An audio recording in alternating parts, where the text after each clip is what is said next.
Hey, good morning. We're talking about procrastination today and what's causing you to procrastinate.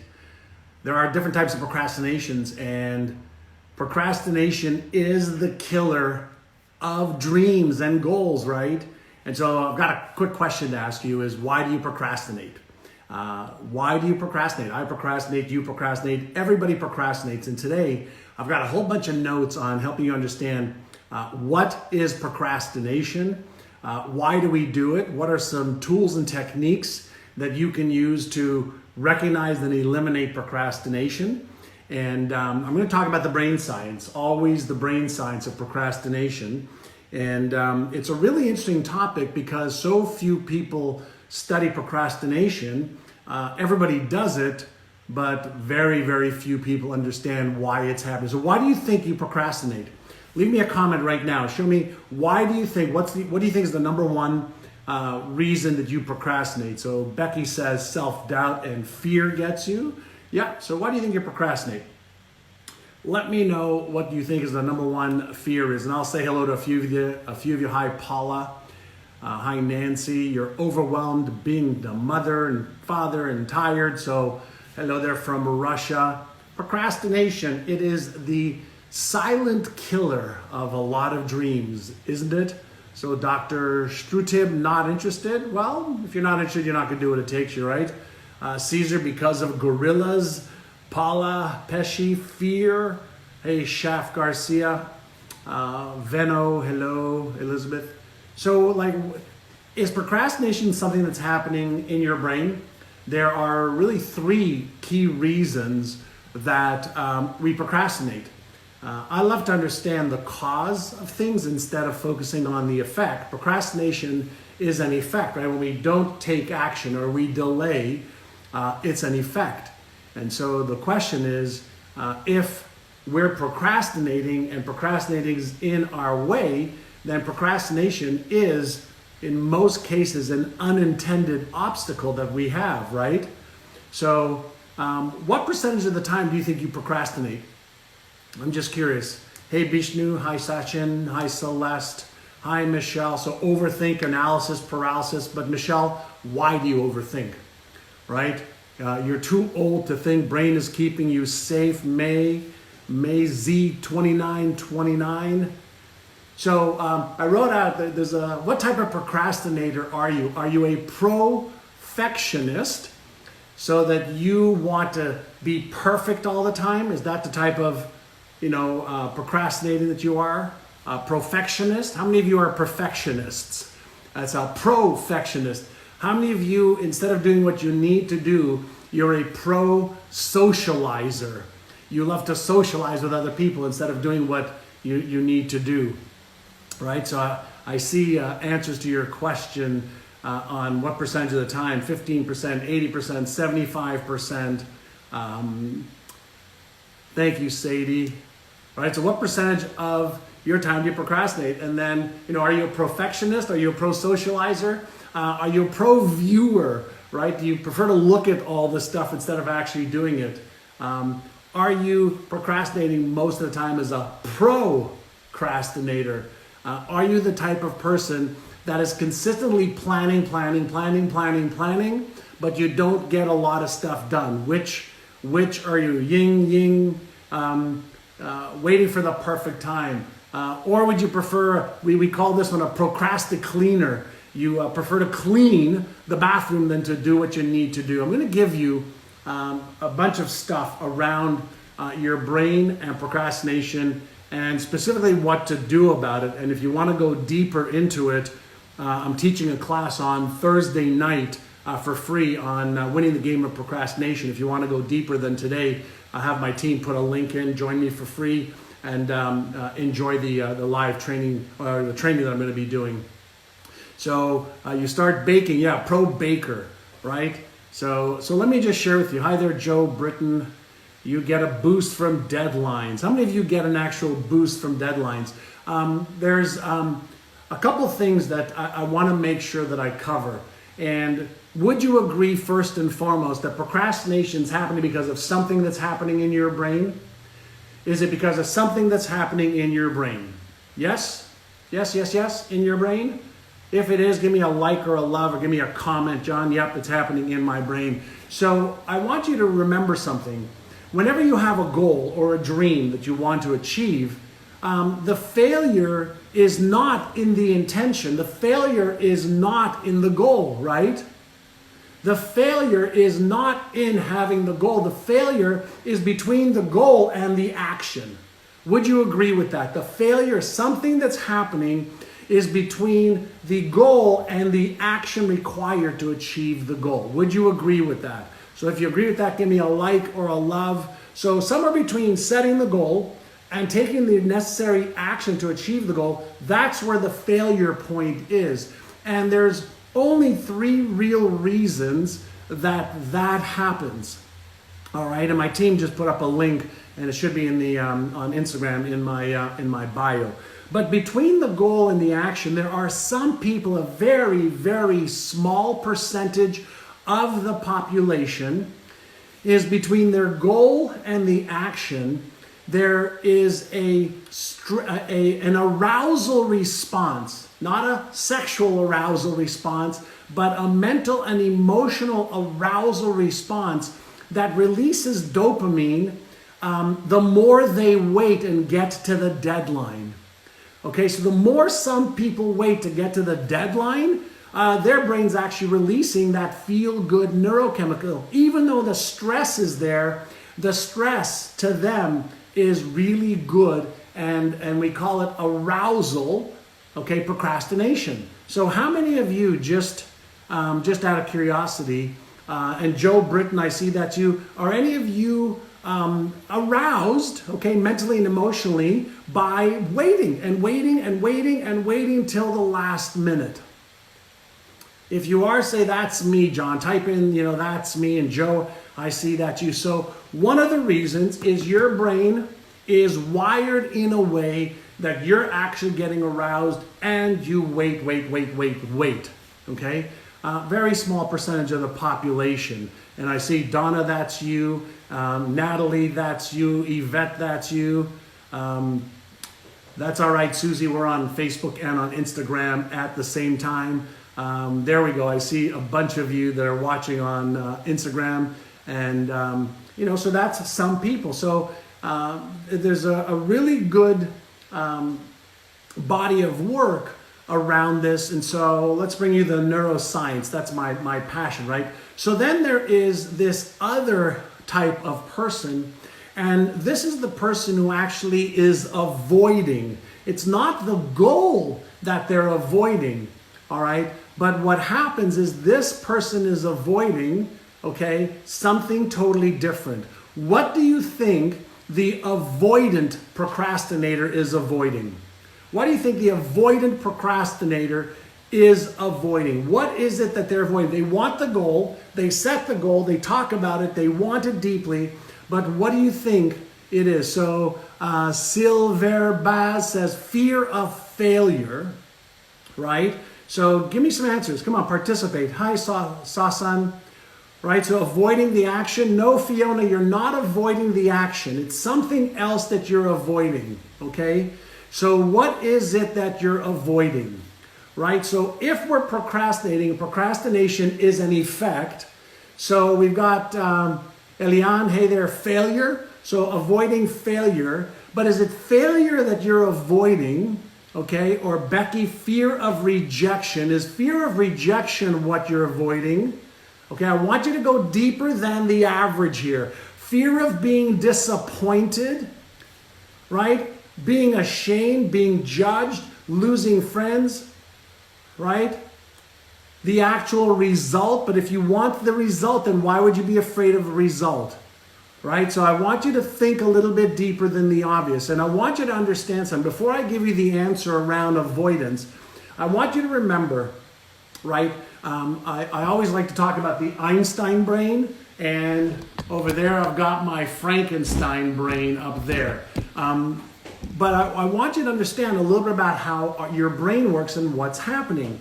So when we set a goal, we use that Einstein part of the brain, that left prefrontal cortex, that genius, wise, intelligent part of our brain.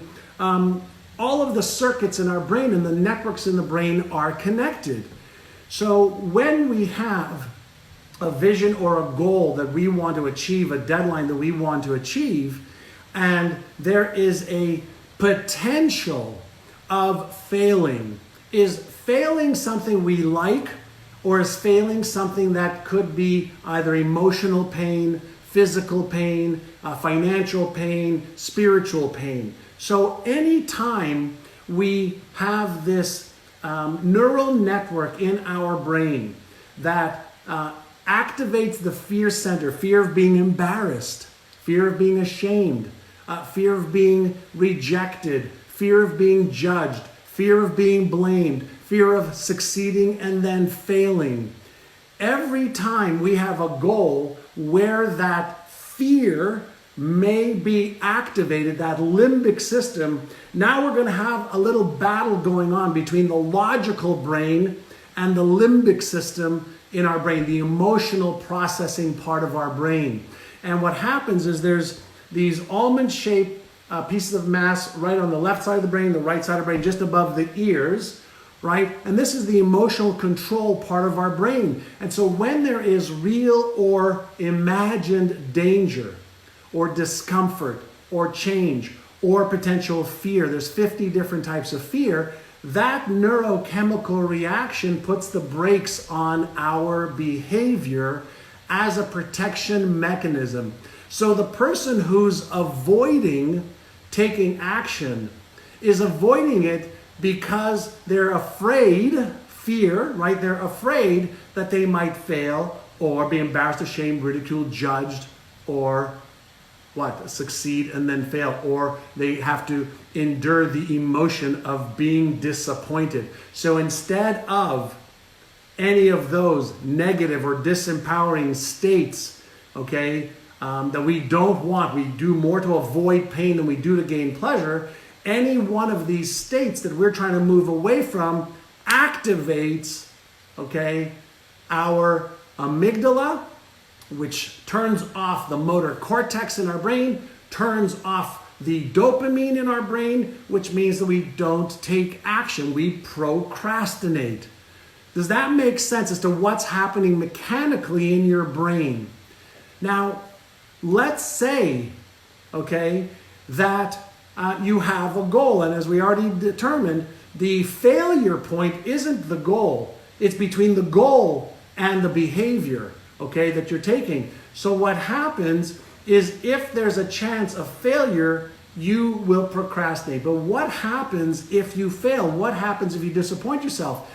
Is it also possible that if you allow this to happen over and over and over again, you are actually developing a more sensitive amygdala that keeps getting more and more and more used to procrastinating?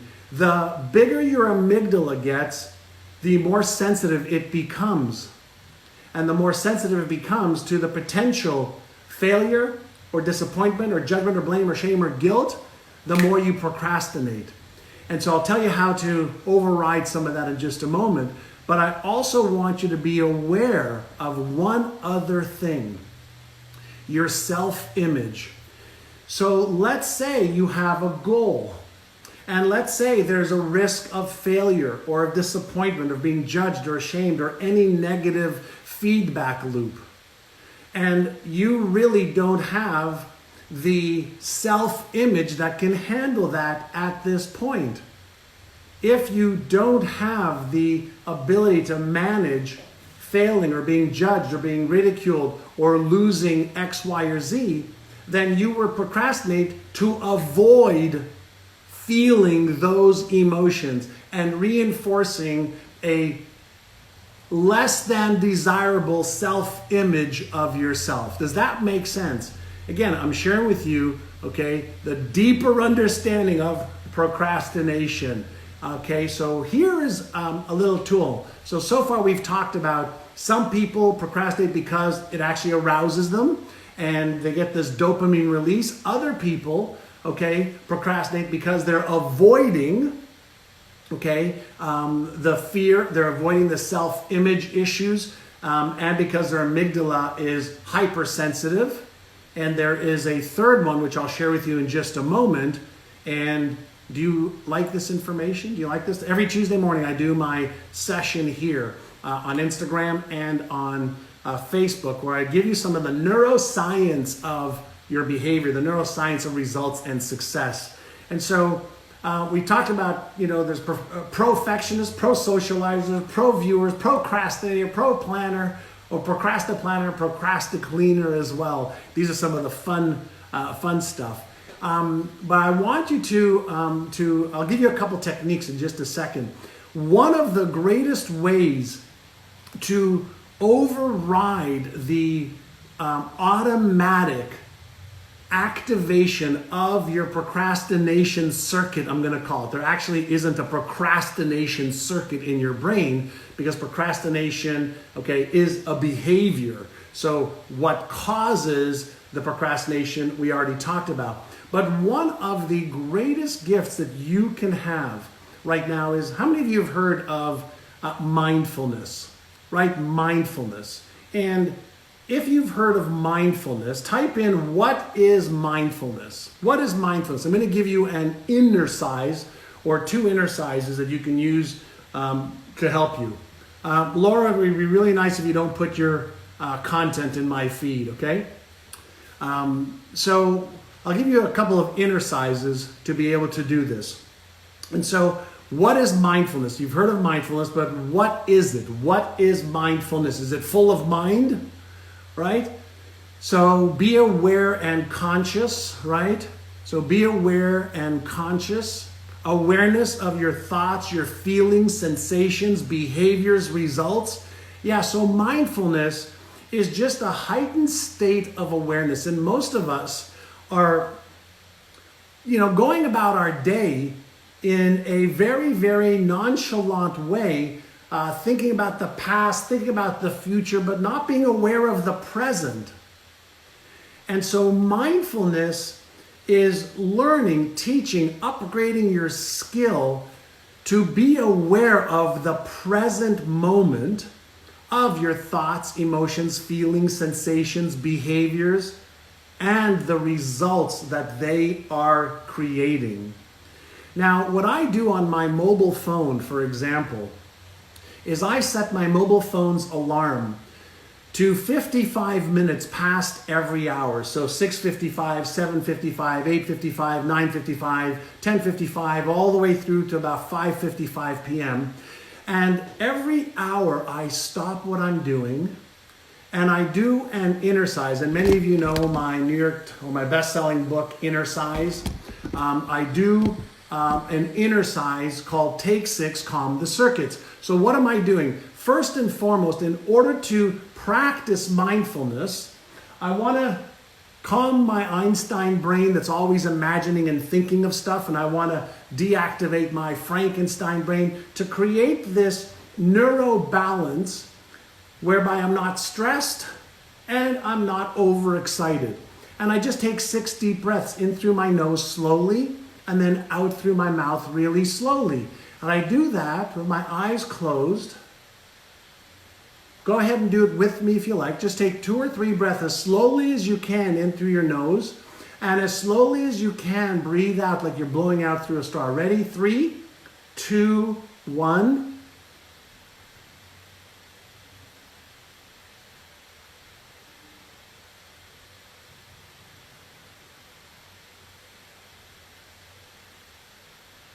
Do it again.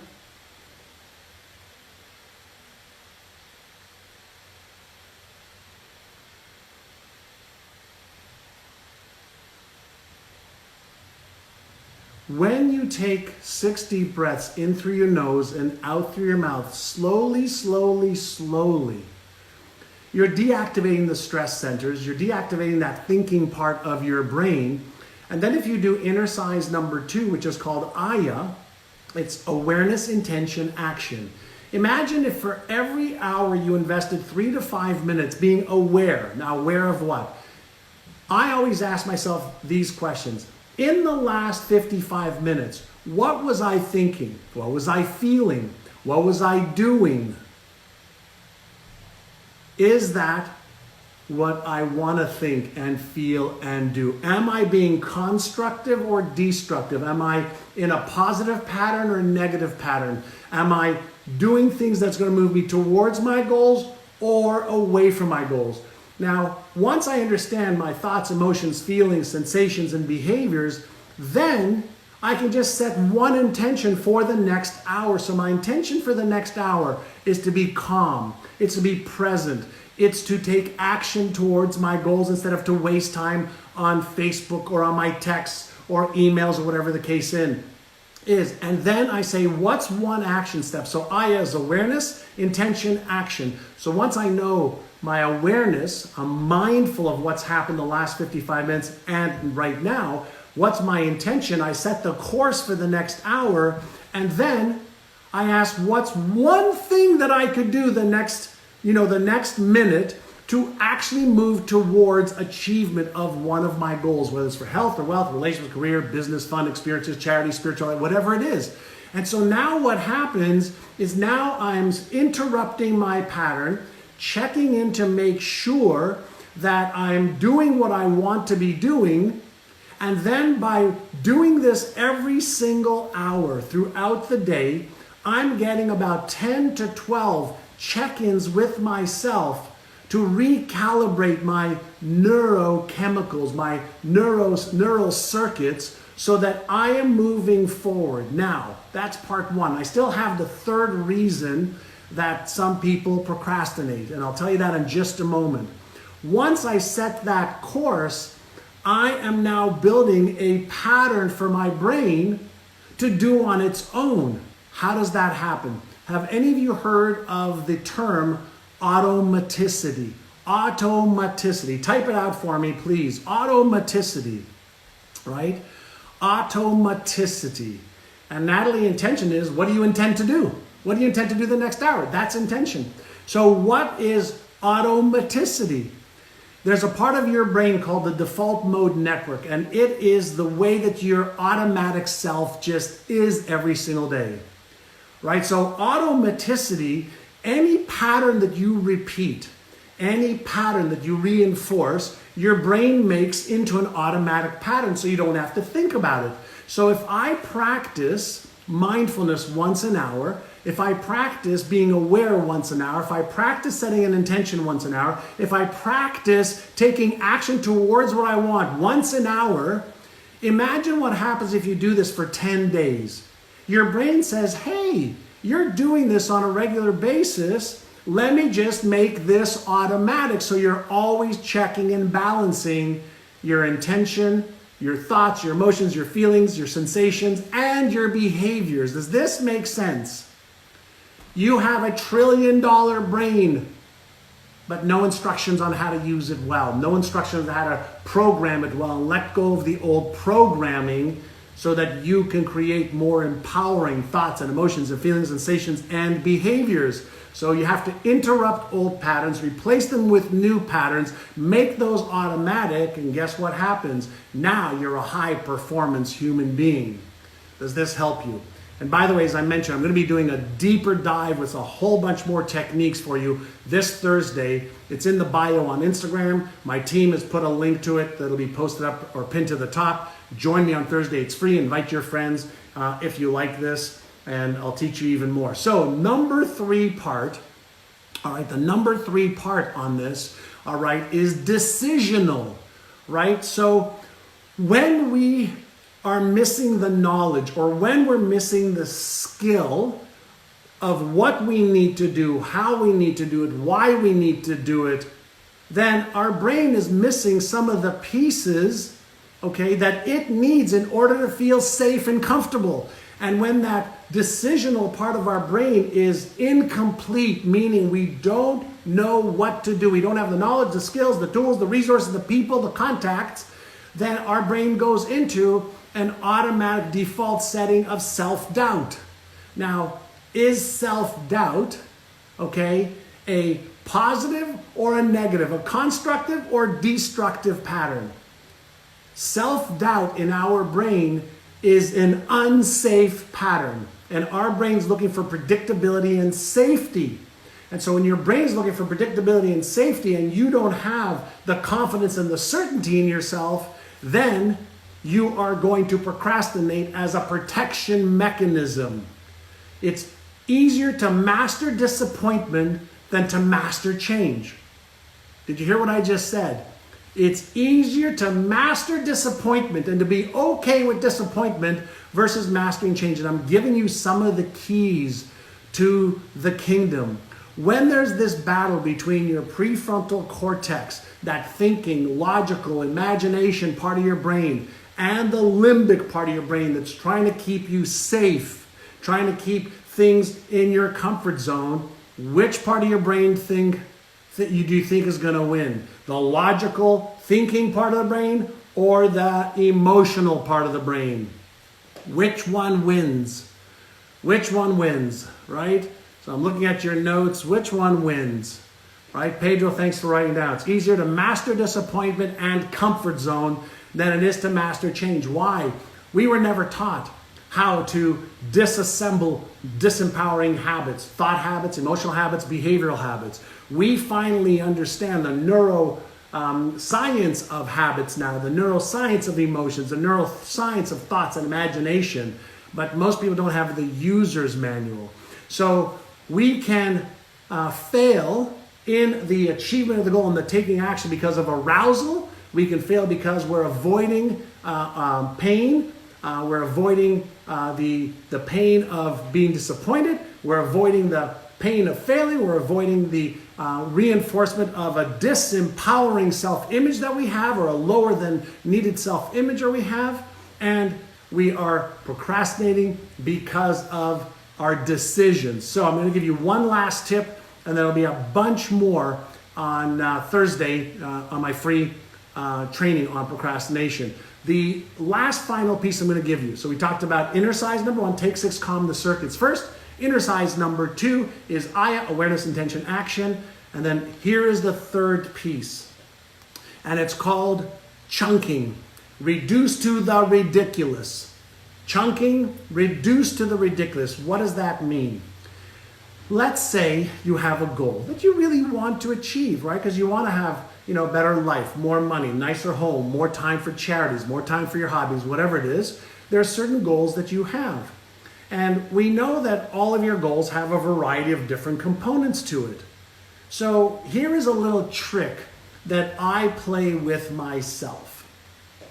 I've trained myself to be aware of procrastination and to listen to the self-talk and my emotions, on a regular basis, once per hour at least. And when I hear that little inner voice say to myself, right, that self-talk, I don't feel like it. I'll do it later. You know what?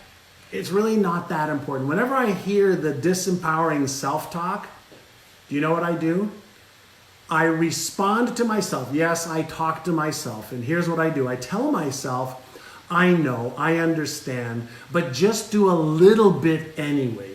Just a little bit. I do this for exercise. The days that I don't feel like exercising, and health is extremely important to me, the days I don't feel like exercising, I say, I know, but just do 3 minutes today. I don't feel like writing this article. I know, but just write 1 paragraph today. I don't feel like doing this video today. I understand. I know, John, but just do a little video. I don't feel like calling this person or these people. I say, I know, but just call 1. So whenever I have resistance, pay close attention. Whenever I have resistance, I reduce to the ridiculously small just to do something. Right? Whenever I have resistance, I reduce to the very, very small so that I can reduce the resistance, I reduce the risk, I reduce the time, I reduce, to the smallest little piece that I can do just so I do not reinforce procrastination, just so that I do not reinforce a disempowering pattern that becomes automatic and creates more disempowering patterns. You have to take control of your mind. You have to learn self-regulation. You have to be in control to create empowering patterns versus disempowering patterns. Either way, you own the most powerful tool in the universe, your brain. If you allow it to develop disempowering, negative, destructive patterns, it will ruin your life and your chances to succeed. You have to interrupt them quickly, atrophy them, create new patterns. Does that make sense? I'm dropping the mic. Boom, 30 minutes, power packed with stuff on procrastination. Thank you, Stephanie. Thank you, Ying Ting. Claudia, thank you. If you like this, share it. Don't like it, let me know why. Join me on Thursday night. We'll go deeper into procrastination, and I'll help you win the game of procrastination once and for all. Procrastination is one of the silent killers of your dreams. Have an epic day. I appreciate you all. Peace.